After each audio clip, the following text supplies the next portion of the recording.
Agreement is agreement. Government must respect the agreement they sign. Government signed agreement with ASU. Government appointed Yayale Ahmed, the former secretary to federal government, to look into that agreement. Government appointed Professor Nimi Briggs to look into that agreement. How can a minister, a public servant at that level, come to say exists no agreement with ASU? Those in government should do what governance should be, not these things they are doing.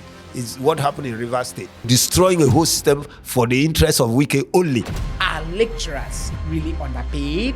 They are underpaid. The answer is yes. It is true that the take-home pay of lecturers cannot take them home because a lot of people have parked their cars. The president doesn't buy Gary. The president doesn't buy Fia. The Senate president doesn't buy Gary now, does he?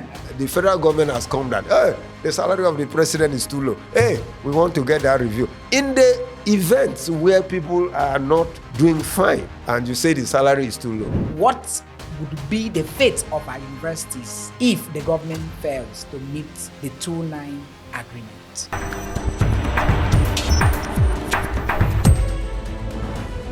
Lecturers are suffering in our universities, staying in suffocating offices, working out their lives to teach leaders of tomorrow. But they end up going home every month with peanuts. Do you think that lecturers should really be paid 2.5 million monthly? Should professors be paid 2.5 million monthly? Fantastic viewers, I'm happy whenever you're happy and broken whenever you're sad, because I sit here each time, any day, to discuss issues just to prefer solutions.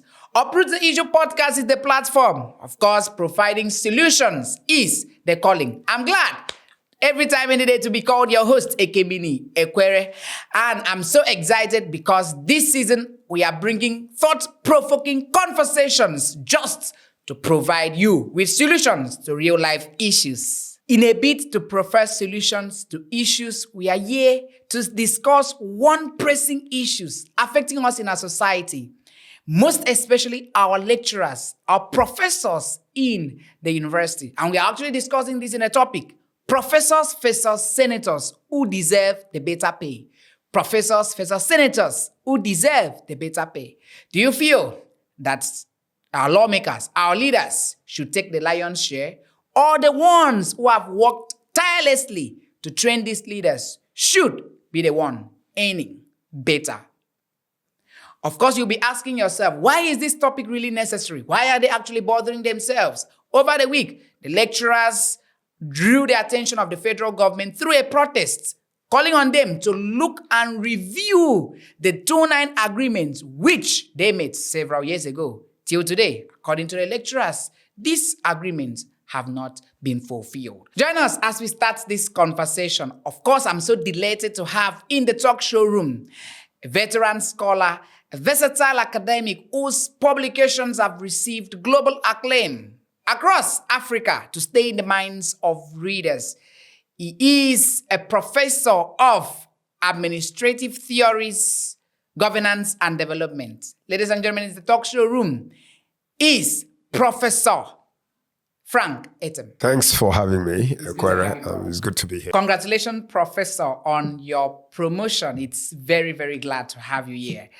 And so to start the conversation, Prof, let's start this way. As a day like this, how is the feeling like to lecture in Nigeria? It is like going through a jungle where there's no pathway. So you have to make the pathway yourself, part the trees, the branches, and walk through. That's the way it is. Because you have to bring your textbooks to help your students. There are several number of students being uploaded on you by JAM. So sometimes, especially when it's 100-level courses, you have close to 1,000 persons to talk to, and you have no public address system. And you have to provide that for yourself. As I speak, I bought a radio. I was lecturing somebody walking in. There's a radio in my office that has a mic. You power it, and then you put it there. It's a small radio, and you can power it as a public address system. So you carry the public address system. I bought that for myself, 55,000 naira for my money. It's in the office there. And so when you don't do that, you don't sacrifice, you find that after 1 or 2 hours lecture, There are people sitting at the back that have not scribbled down anything. So you need to walk from the front to the back and walk to the side and walk to the side and pep up people to write, to have something they can, revise with. And then you have a situation where you are bringing a textbook you bought many years ago, and you ask them to make a photocopy of certain chapters and read. That is for the first 100 level. It's so for second 200 level. It's so for 300 level. It's so for 400 level. It's so for 500 level. It's so for 600 level. It's so for 700 level. As I speak, as I live here, there's a material I'm giving for my PhD student, and I said they should take and make photocopy, and I shared, it's a book called The Asian Miracle, Why the Asian States Have Made Inroads in Development and You Have Not. Now they have to read this book thematically and come back to me and then take questions. So I'm dividing them into groups. Yeah. They are taking Korea, North Korea, Singapore, this, that, to read.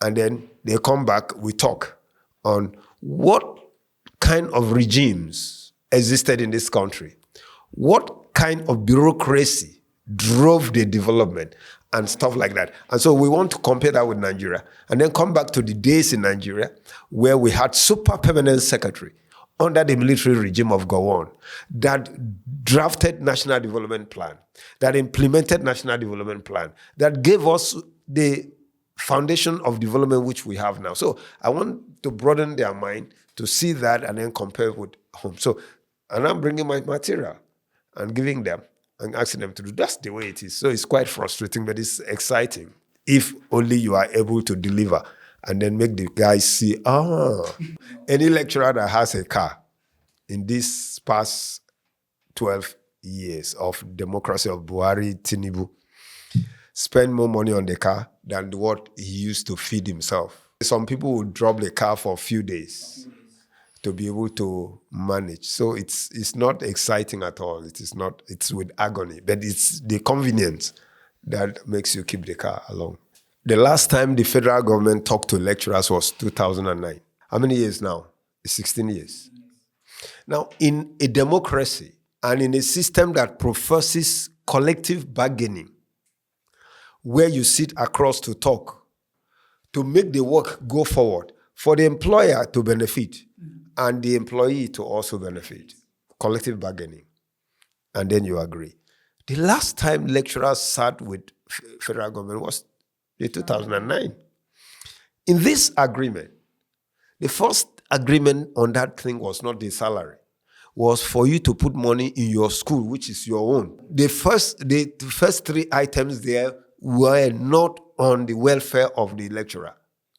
And I take exception to that. And we are changing that. I'm saying, look, next time you go for negotiation, it must be my welfare first. The idea is get your school fixed. You bringing many people in. The infrastructure there, the classroom there were meant for 45 persons. Now, that same classroom is there meant for 45 persons. You are having 1,000, 2,000 uploaded from JAM. So what happened? So you find people standing. You find people sitting on desks. And the agreement says, come and expand your infrastructure. Come and expand the infrastructure. That is the number one thing there. As a matter of fact, some of us are taking exception to that, telling our body, say, look, we are not going to take that anymore. Let my welfare be number one. Some lecturers are different. Some stand like pastors and stand here and talk and go. By the time they go away, the last 3, 4, 5 seats at the back, those guys are playing with their phone. They do not, since there's no public address system, they don't hear answer. So that's the issue. Then comes the welfare of lecturers. It is true that the take-home pay of lecturers cannot take them home because a lot of people have parked their cars. You can't take them for 30 days. I'm just driving the car I came here with. I didn't drive that car the last 2 weeks. I was driving my small tuk, because the one that had 5,000 naira fuel can take you for 2 days. And this one, when you pull it out, you make sure you put 10,000 there. And that 10,000 is just to drive you to the school and drive you back. The take-home pay cannot take you home because the government has been irresponsible in managing the economy.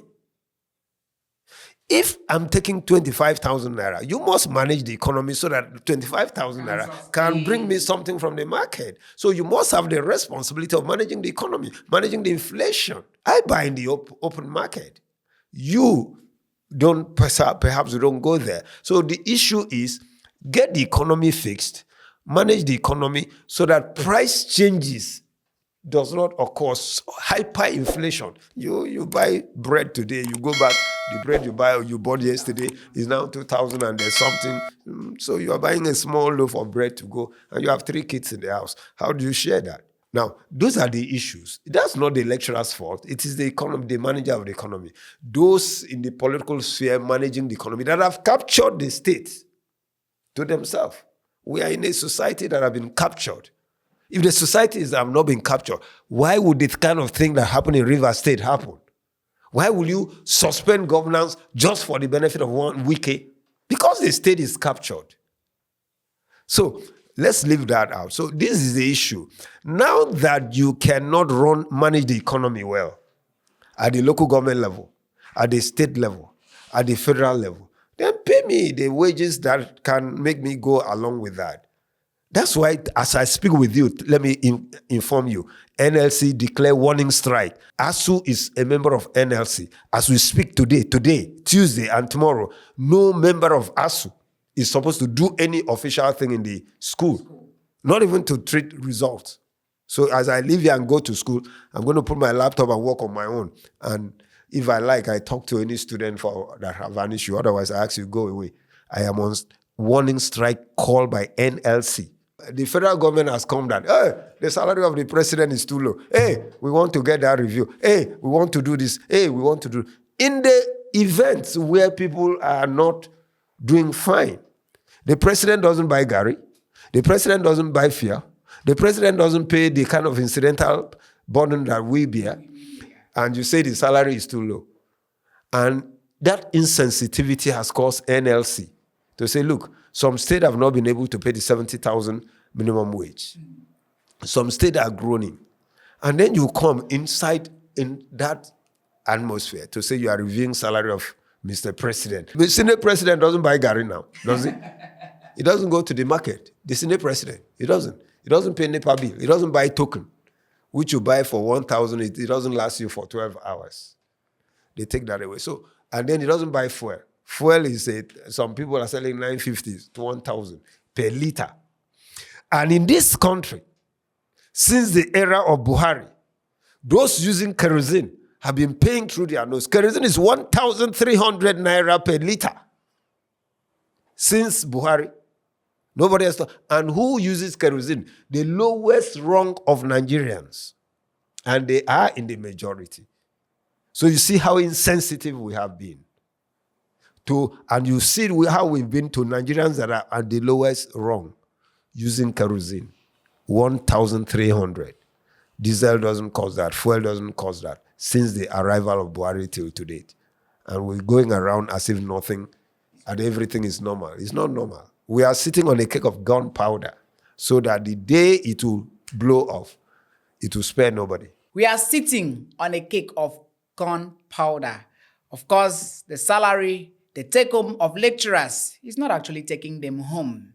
How would you feel if you were to have a father who is a professor, a lecturer, running depressed due to poor working conditions, poor salaries, poor welfare structures? I mean, because even in research, it needs money. And in a situation where your father cannot fend for needs, cannot provide basic needs at home, it is really, really depressing. Do you feel that lecturers should be paid 2.5 million monthly? Professors versus senators, who deserve the better pay? Join us as we start the conversation. Of course, here in the talk show room is Professor Etim Frank, Professor of Administrative Theories, Governance, and Development. He is one amazing professor, veteran, versatile scholar that has actually been contributing his ideas to make the society a better place. Because Michael Jackson himself said that we should heal the world, and why not make this society a better place. Join us. This conversation is getting interesting. So you see, Prof, trolling through the newspapers, I found it on Punch newspaper that the consolidated academic salary structure of lecturers, a professor in Nigeria is earning between 525,000 naira and 633,333 naira. So I would love to ask you, are lecturers really underpaid? They are underpaid. The answer is yes. The information you are giving, no, is not correct as such from Punch.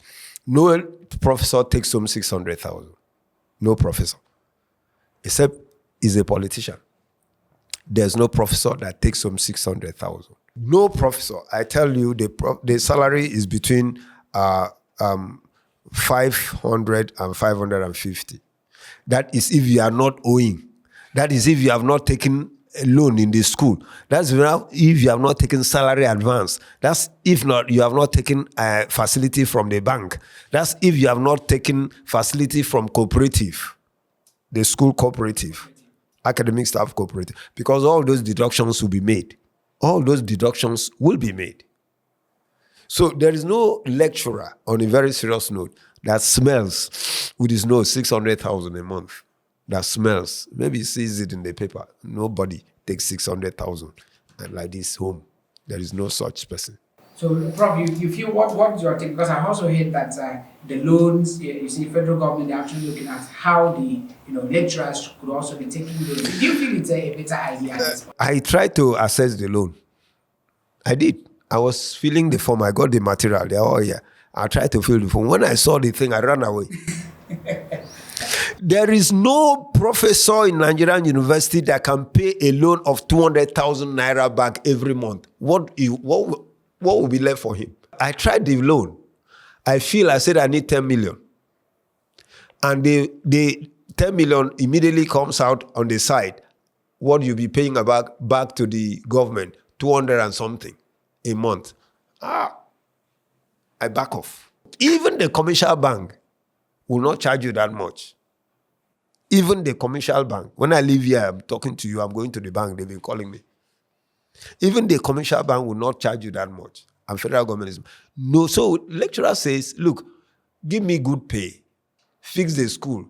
We are good. Why are you giving me loan? The loan you're giving me, you say after 1 year I start paying, and you'll be putting rope around my neck like Christmas goats.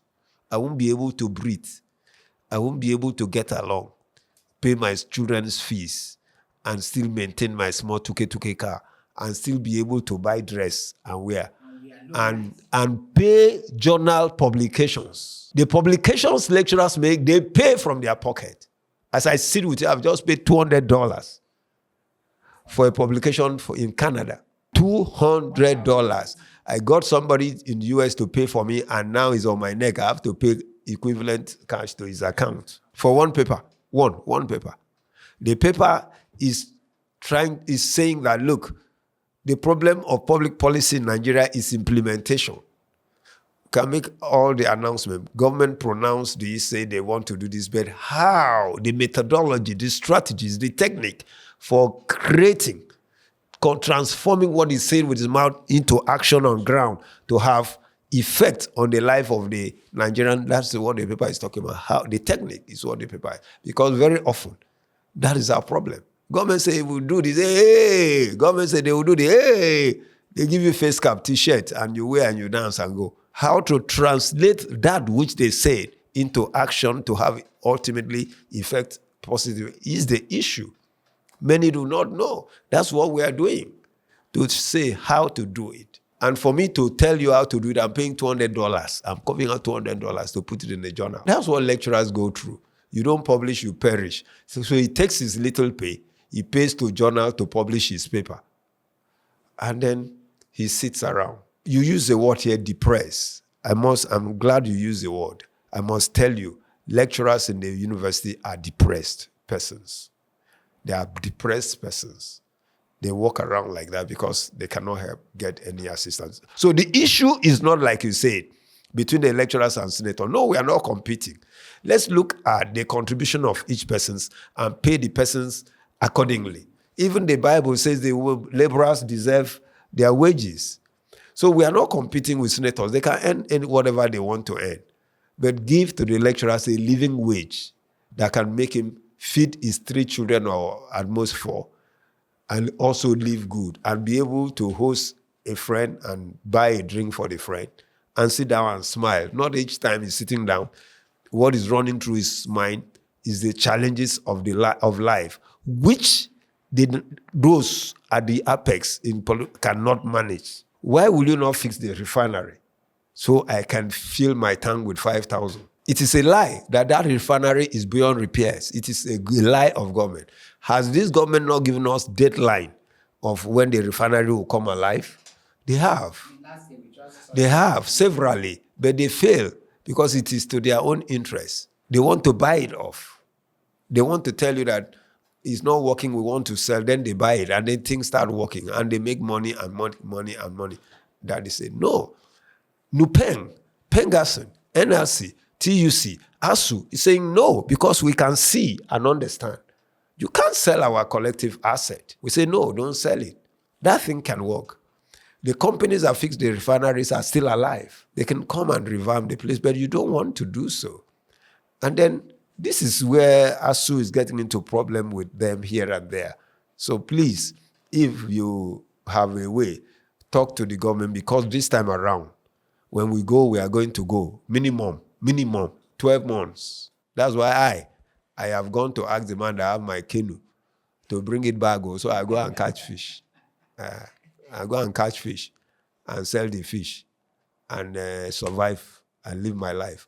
Or I find a place where I will, like you hear, Japa, I'm gone. That is the situation we are faced with. Okay, Prof, you see, the experience of 2022 was very, very terrible. I think that is that was the longest strike that has ever been recorded in the history of Nigeria since the whole bottleneck between federal government and the universities started, or federal tertiary institution begun. And it's one experience that no Nigerian student anywhere in the world, in Nigeria, would love to experience.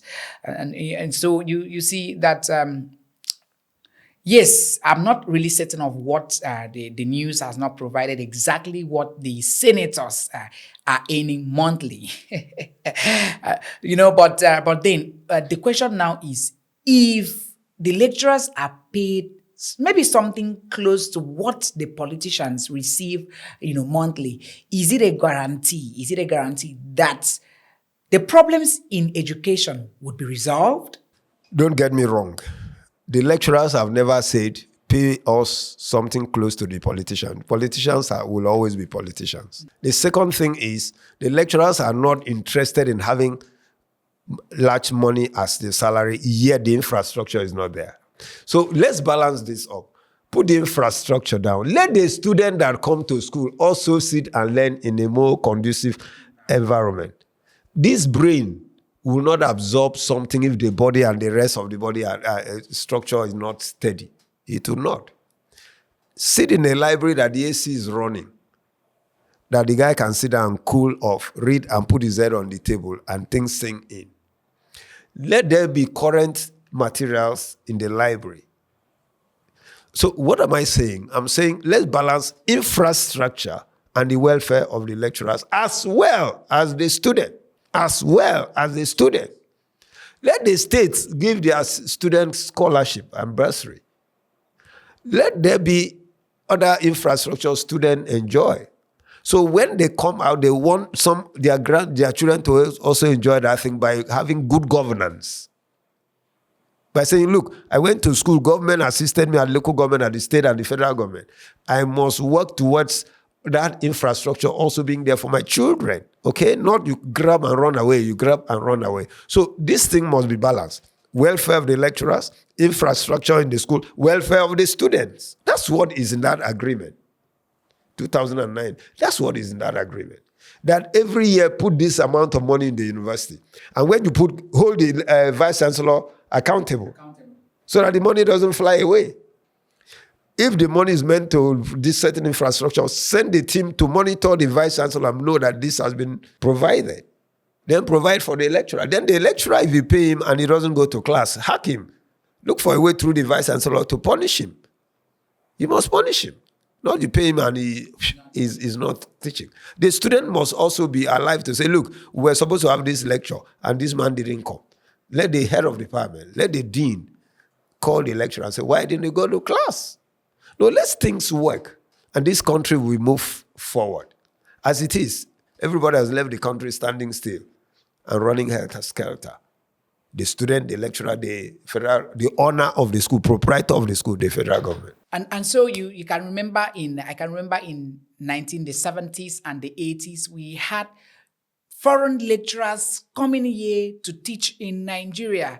You see, even the former ASU professor, ASU president, Professor Osodeke, was said that in his own institution back then, CRUTEC, Cross River State University of Science and Technology, he had over 6 foreign professors, lecturers teaching in Belgium, from Belgium, Germany, and what have you. But you can't boast of such again in Nigeria. And you see, even in the health sector, it is very, very, the Japa syndrome, it's very real in the health sector, Prof. You know, a doctor friend was actually telling me, Baba, it will get to a time, and this is not a prophecy, it will actually get to a time where you will not see medical doctors again in the hospitals. All you will find will be herbalist. And that is just so sad. You know, you see a doctor, working for 72 hours stretch. I mean, working out his lives in the hospital. In fact, someone was even saying that if you want to die today, go to the hospital. You see, doctors are overworked. Comparing that to what is happening in our academia, you see in the university, one lecturer is handling over 600 students in different levels from year 1, year 2, year 3. There is no, any time for holiday. They still handle part-time students, postgraduate students, and PhD. You are asking yourself, when and how will these lecturers have time for the families? And the worst of it all is that these same lecturers will go home every day at the end of the month without any reasonable salary, without something that is too tangible to vent for their needs and cater for their well-beings at home. How do you want them, to survive? How do you want them to cope? And now, Professor, you see, this Japa syndrome, is it also happening in the academic sector? Definitely. It is going on, and several persons in that sector are looking forward to it. Early this year or last year, I was in Rwanda. And I went to University of Rwanda. And about 4 Nigerians came out to welcome me. The guy that took me around was professor from University of Calabar. He's still in Rwanda, a lecturer. I asked him, Prof, why didn't you have a bike? I said, no, he doesn't want car here because he will be tempted to drive as if he drives in Nigeria. So he takes motorcycle and he's enjoying himself. He's a professor. So there are many people, there are many opportunities there, and they respect you. Just like you said, when I was in the university, I had foreigners as lecturer. Dr. Pax was a Briton. Dr. something was a Pakistani. And I had 3 or 4 other students who were also foreign students with me, a student in the university. Those things are no longer there. So the Japa syndrome of whatever you call it is there. Nigerians are going to everywhere. As a matter of fact, in Rwanda, in Kigali, I had to eat the second time when I found an Akwa Ibom woman that was selling food somewhere. And she was selling Ishewu, correct one, real one. So we decided to eat because it was an Akwa Ibom woman. In Rwanda, Kigali. I asked her she sells small restaurants, not as, this studio is too big. She's a small restaurant, but all Nigerians will queue up orderly to eat Ishewu, gari, pounded yam, and stockfish. I've not eaten stockfish for a long while here. Here you you eat the head. There I ate the body. Really? Yes. So Nigerians are doing well there. So the urge to go out is there. This country, except you do something to hold people back, not by force, by improving the socio-economic condition in the country. A lot of people, what you said, Japa syndrome will always be there. Nigerians will always want to go out. Because other government are doing what governance should be.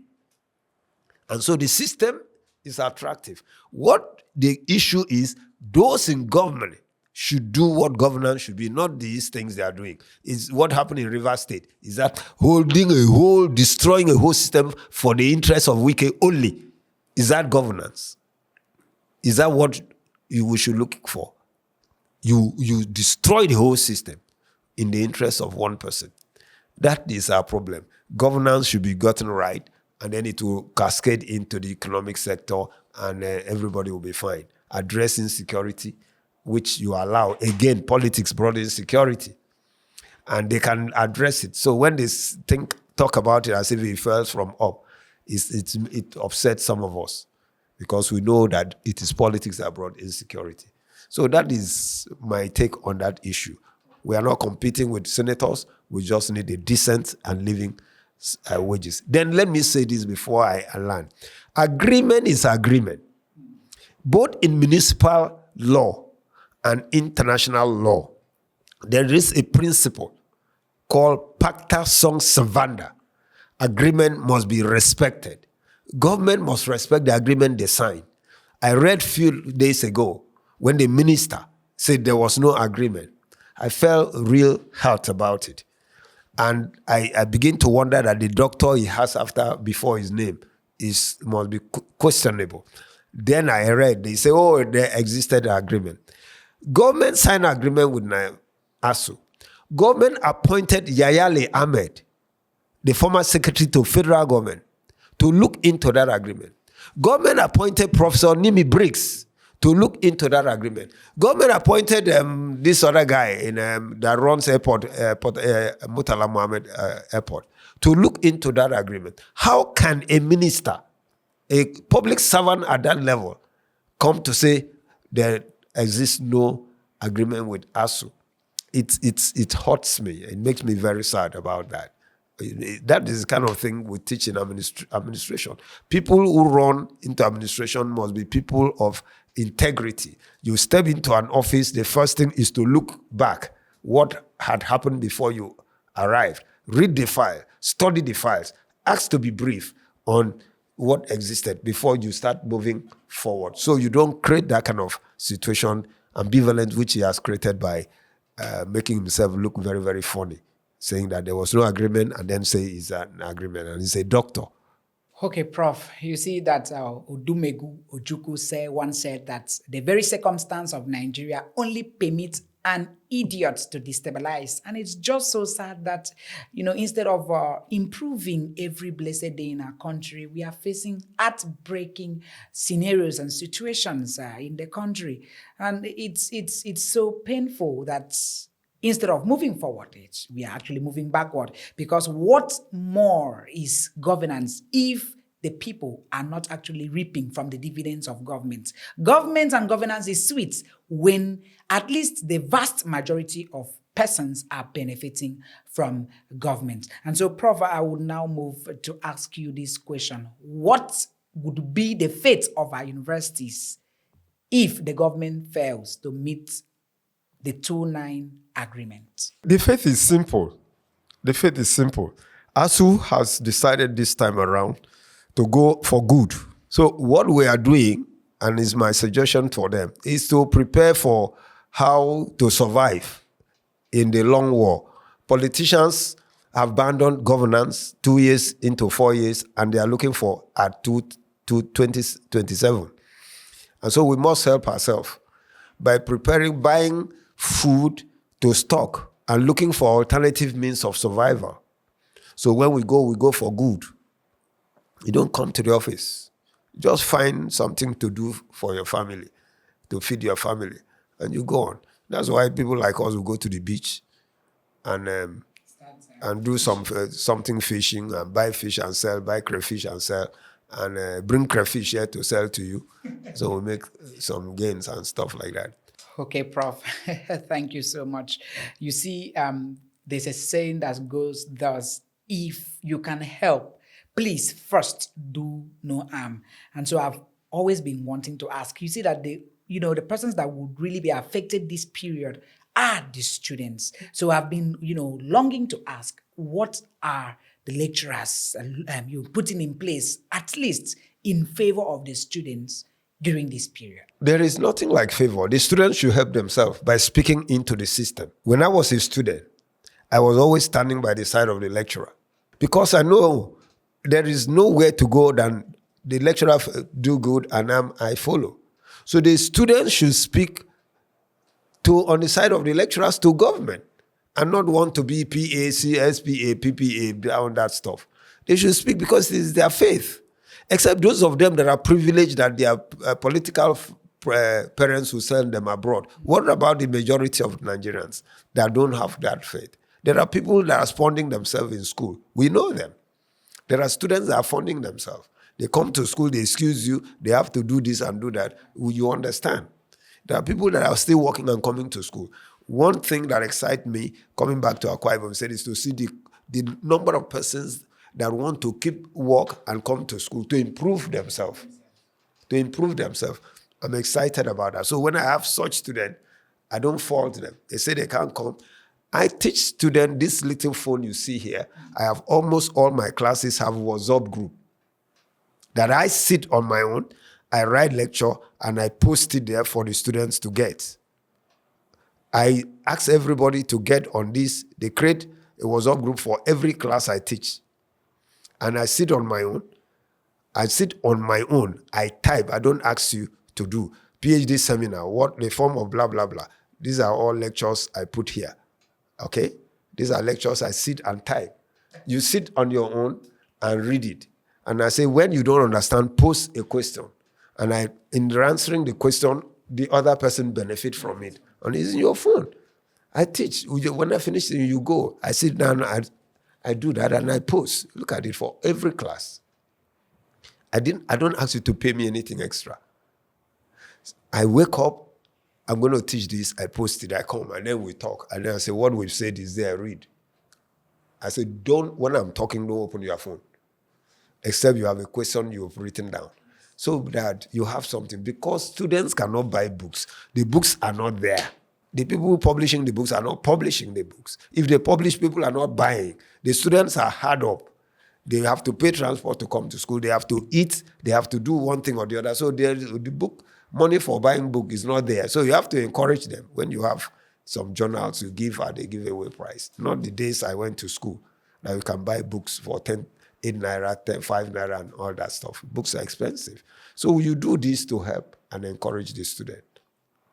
So the student should be on the side of the lecturer to speak to the authority to understand and sort this out. It's collective bargaining.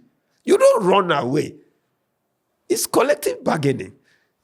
United International Law recognizes it. I consult for Pengasson and Nupeng, and that's what I do for them. We teach on this and how to get this done. I'm doing so for the labor industry, very many things. NLC was in town recently to have their rain school. I gave the keynote address. Nigerian Bar Association Oron branch I gave the keynote address. I just bought a ticket. I'm going to Abuja. And what am I doing? Institute of Strategic Intelligence. They've recruited within the Office of the National Security Advisor. They've just recruited new people that will go to embassies to work and stuff. And I'm going to talk to them on foreign policy and strategic intelligence to teach them that we don't need, no embassy of Nigeria should have a desk. They said is an intelligence officer. Now, every person, what I'm going to tell them is every staff, except those recruited from the host country, should be an strategic intelligence officer.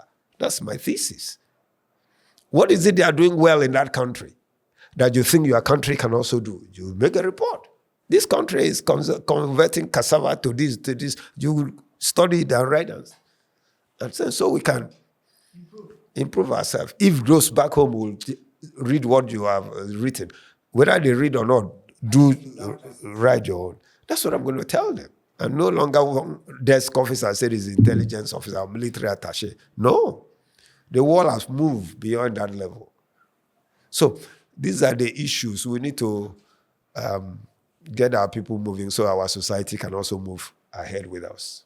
Oh yes, the society can be a better place for you, for me, for the lecturers, for the politicians, for every citizen in the Federal Republic of Nigeria, if we put everything in place to improve the welfare of lecturers, of our professors, the trainers of our tomorrow leaders, the trainers of our future leaders, the trainers of our societal leaders.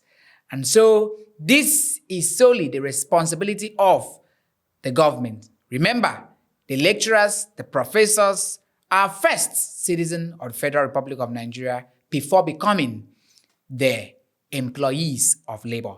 So why not just put things in place to improve the welfare of lecturers? In as much as our politicians are the leaders, it is also the responsibility and it is also good to look at the welfare of these lecturers because it is solely their responsibilities. And so before we just call it a wrap, doctor, professor, what is your advice first to the government and your colleagues out there? To the government, they have to move forward to review and agree on something with ASU. They have always done so with all other association and trade union. Why ASU? ASU is a strategic partner in this. Then to my colleagues, we must remain steadfast because government is like the breast of goats. There is milk in it, but the mother goat will not readily allow the kid goat to suck. So the kid goat goes after the breast, hit the breast, and suck. The mother goat is going.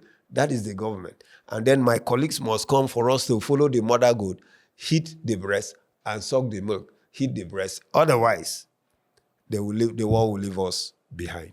So that the world will not leave us behind, let us put everything in place to ensure that our society is a better place. Thank you so much, fantastic viewer, for actually viewing this, spending your time, making our session worthwhile. I am very, very gladdened. I am filled with joy because my heart is very, very large. I wish you can actually open it to see how happy I am. Thank you for always supporting Uproot the Issue Podcast. If you are actually meeting this for the first time, please locate the subscription button.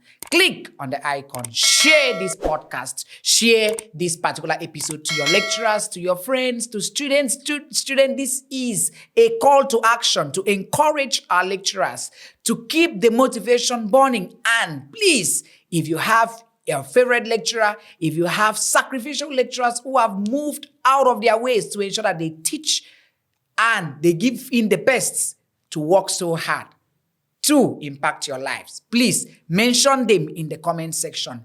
Tag them to this video. And if you're a lecturer who, despite the hurdles in the university, despite the hurdles in any tertiary institution, anywhere in the world, in Nigeria, you've actually been working so hard, moving out of your way to see that students are not left behind. You actually teach them every single minute. Please do well to celebrate yourself. Also indicate your name in the comment section. Say, I am here. Oh yes, our lecturers may not really say it.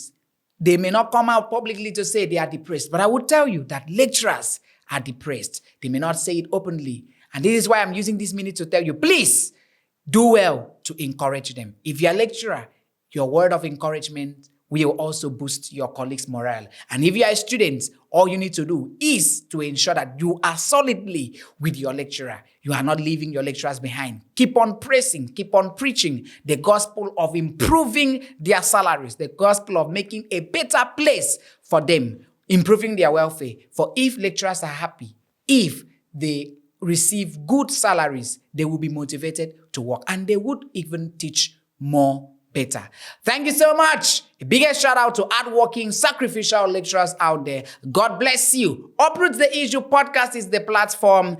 Giving and preferring solutions to issues is the calling. Until next episode, I am Ekemini Ekwere, and I am always your ever-greening podcast host, existing in the beautiful city of Uyo. Thank you, and God bless you. Till next episode, please remain blessed. Goodbye from South Nigeria.